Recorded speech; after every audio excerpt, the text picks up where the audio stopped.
트럭 짐칸이 작게 흔들렸어요. 천 아래에서 무거운 쇳소리가 쿵 하고 울렸습니다. 운전석에 앉은 노인이 잠시 손을 멈췄죠. 그러나 그녀의 눈빛은 조금도 흔들리지 않았습니다. 오늘은 끝을 봐야지. 짧은 숨결 같은 목소리가 새벽 공기 속으로 흩어졌습니다. 박술래, 78살. 그녀의 트럭은 시골길을 천천히 달리고 있었습니다. 앞유리에는 이슬이 맺히고 차창 틈으로 냉기가 들어왔습니다. 술래는 두 손으로 운전대를 감싸 쥐었습니다. 그 손은 거칠고 오래된 흙냄새가 배어 있었죠. 짐칸엔 낡은 나무 상자 2개와 천포대 하나가 실려 있었습니다.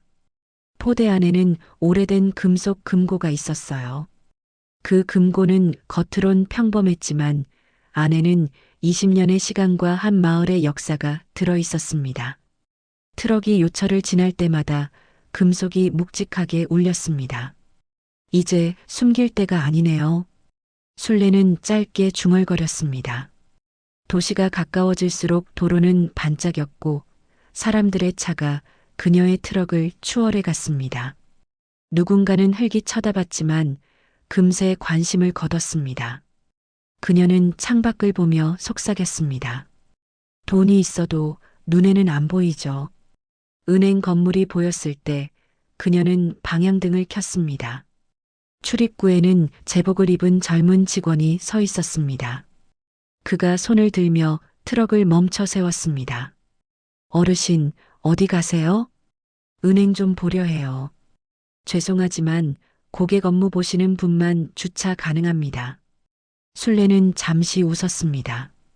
나도 고객이랍니다. 하지만 직원은 미안하다는 듯 고개를 숙였습니다.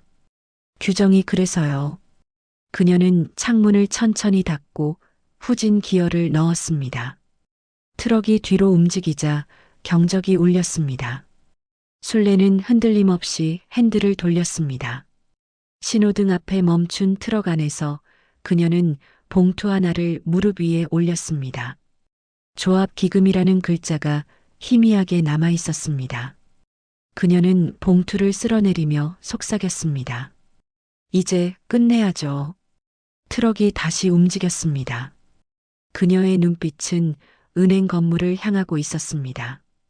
이번엔 결코 돌아서지 않을 사람이었죠. 이튿날 새벽 마을은 안개에 잠겨 있었습니다. 닭 울음소리와 함께 트럭의 엔진이 천천히 깨어났습니다. 술래는 헛간 문을 열고 안으로 들어갔습니다. 그 안에는 오래된 철제 금고가 있었습니다. 표면에는 손때가 깊게 묻어 있었죠. 그녀는 열쇠를 꺼내 금고 자물쇠를 돌렸습니다. 이젠 나올 때가 됐어요. 뚜껑이 열리자 묵직한 공기가 새어나왔습니다. 안에는 봉투 여러 개가 가지런히 놓여 있었습니다. 봉투마다 마을 이름, 연도, 그리고 수익금이라는 글씨가 적혀 있었습니다. 그것은 그녀가 청춘의 절반을 바친 협동조합의 흔적이었습니다. 이 돈은 나 혼자 건 게 아니죠. 그녀는 손끝으로 봉투를 쓸었습니다. 눈가에 희미한 주름이 더 깊어졌습니다. 밖에서 발소리가 들렸습니다. 이웃 이동식이 트럭 옆에 서 있었죠.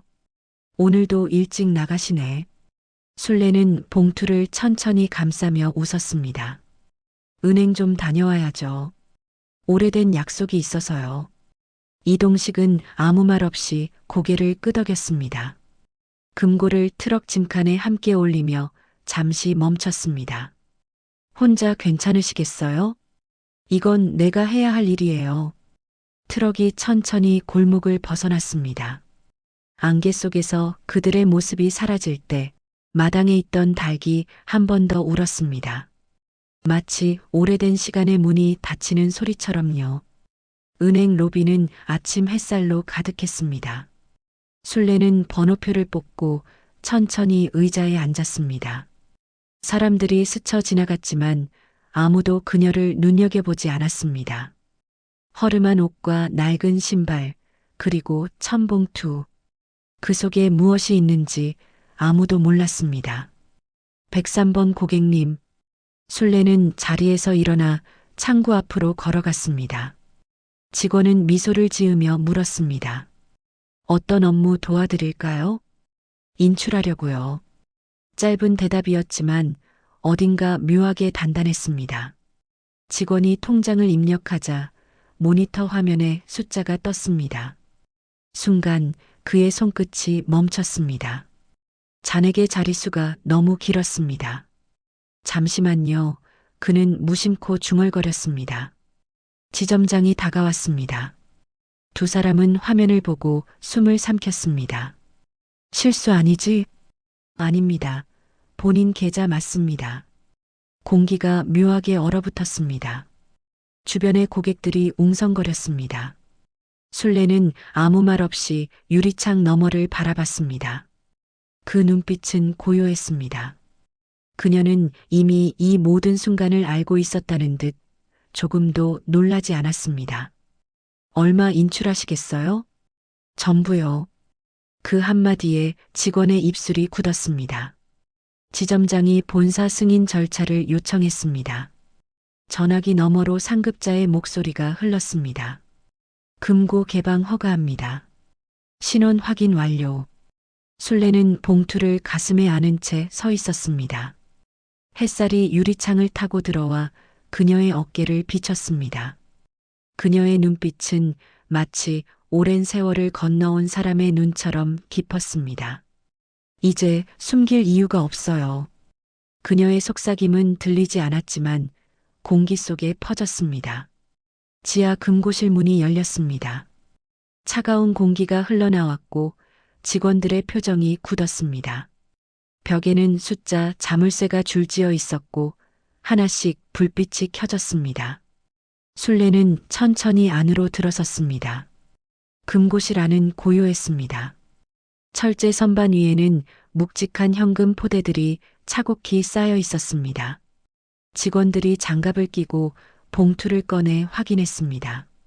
각 포대마다 인출 금액이 인쇄된 태그가 붙어 있었죠.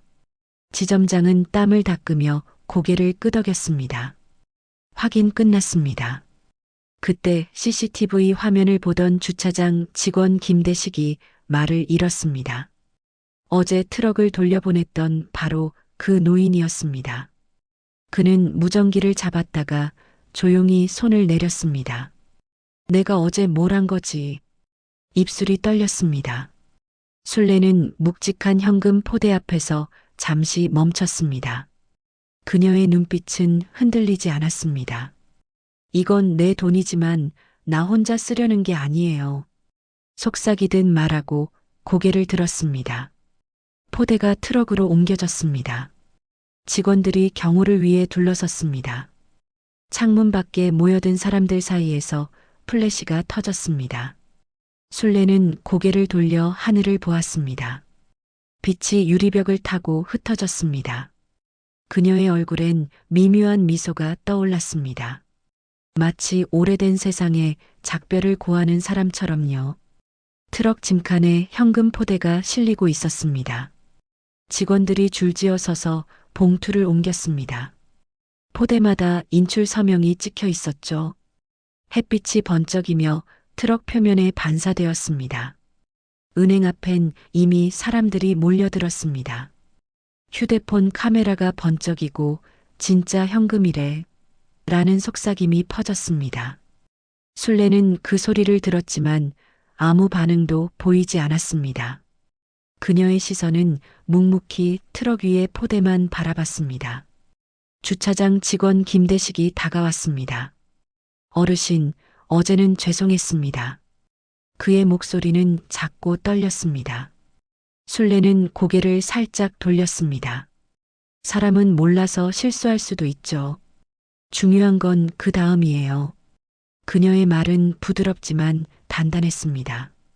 포대가 모두 실렸습니다.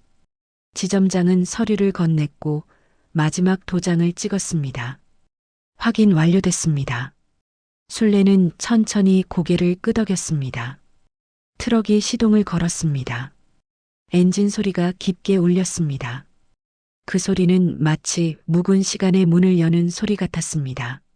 사람들은 휴대폰을 든 채로 멀어지는 트럭을 바라봤습니다. 그날 오후 뉴스 속보가 떴습니다. 시골 할머니, 은행서 50억 현금 인출. 기자들의 카메라가 은행 앞을 메웠습니다. 그러나 이미 그녀는 도시를 떠나고 있었습니다. SNS에는 50억 할머니라는 제목의 영상이 퍼졌습니다. 트럭이 현금을 싣는 장면이 반복 재생됐습니다. 댓글에는 수천 개의 반응이 쏟아졌습니다. 숨겨둔 재벌일 거야. 저 돈 어디서 난 걸까? 진짜 부자는 저런 분이지. 기자 정혜민은 모니터 앞에 앉아 영상을 몇 번이나 돌려봤습니다. 그녀의 눈은 트럭 운전석의 노인을 향해 멈췄습니다. 이 사람 표정이 이상해요. 단순한 돈 이야기가 아닌데요. 그녀는 취재 메모를 챙겨 들고 마을로 향했습니다. 한편 은행 내부는 뒤숭숭했습니다. 본사 감사팀이 내려왔고 지점장은 끊임없이 서류를 제출했습니다. 정상 거래입니다.